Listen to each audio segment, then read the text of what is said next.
ভাতারের আমারুন ২ নম্বর গ্রাম পঞ্চায়েতের ছাতনি গ্রামে সুকান্ত সঙ্গে ধুমধাম সহকারে সরস্বতী পুজো অনুষ্ঠিত হয়। সরস্বতী পুজোকে কেন্দ্র করে সাংস্কৃতিক অনুষ্ঠানের আয়োজন করেন উদ্যোক্তারা। পাশাপাশি কুসংস্কারের বিরুদ্ধে বিজ্ঞান চেতনা, আইনি সচেতনতা সহ বিভিন্ন রকম জনসেবামূলক কর্মসূচির আয়োজন করেন উদ্যোক্তারা। সুকান্ত সঙ্গের এবছরের থিম গ্রাম্য সৌন্দর্যকে ফুটিয়ে তোলা। এলাকার কচিকাচারা যাতে আরো উৎসাহ পায় তার জন্য অঙ্কন প্রতিযোগিতারও আয়োজন করা হয়েছিল। দক্ষিণা দিতে হবে, তাহলে তো ভালো হবে। আমার কাছে 1 ঘটি চাল এবং একটা ছুরি আছে। এই ছুরি দিয়ে চালটা তোলা যাবে? দেখো তো ভাই, আমি হাতে ধরছি।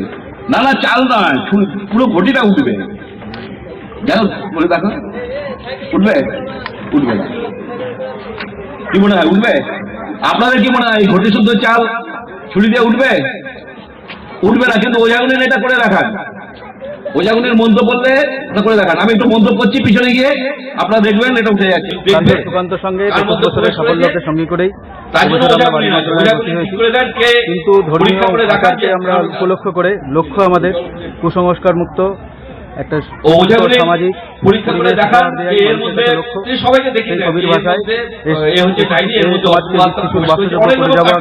নবজাতকের কাছে এবছর আমরা বিজ্ঞান মঞ্চের মাধ্যমে লৌকিক অলৌকিক এবং মরণোত্তর দেহদান এবং চক্ষুদানের যে উপকারিতা সে সম্বন্ধে একটা সেমিনার করছি, আইন সচেতনতা শিবির এবং ক্রেতা সুরক্ষা দপ্তর এর মাধ্যমে সচেতন করার জন্য, ক্রেতা সুরক্ষা সচেতন করার জন্য আমরা একটা সেমিনার আয়োজন করেছি। এবং যে বাংলার যে কালচার, বাংলার যে আদি সনাতন সংস্কৃতি, সেটা আমরা ঝুমুর গান, আমরা যাত্রা উৎসব এসব এবছর আয়োজন করেছি। প্রচুর মানুষের সাড়া পেয়েছি। গ্রাম আস্তে আস্তে সংস্কার মুক্ত হোক, মানুষ সামাজিক হোক, সংস্কৃতি চেতনা সম্পন্ন হোক, আমরা এই আশা রাখি। উদ্দেশ্য আমাদের এটাই।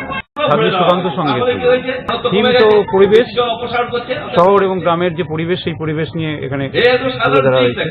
পুজো সম্বন্ধে বলুন, কি কি অনুষ্ঠান হচ্ছে? পুজো সম্বন্ধে এরা সুকান্ত সংঘ যেটা করে, শুধু পুজো নয়, সামাজিক যে আচার অনুষ্ঠান থেকে শুরু করে, যেমন দেখতে পাচ্ছি যে আমাদের বিজ্ঞান মঞ্চ থেকে নিয়ে আসা হয়েছে।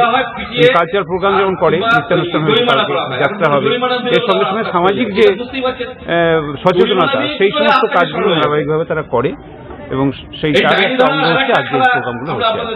ভাতা থেকে সুদীন মন্ডল, খবর 7।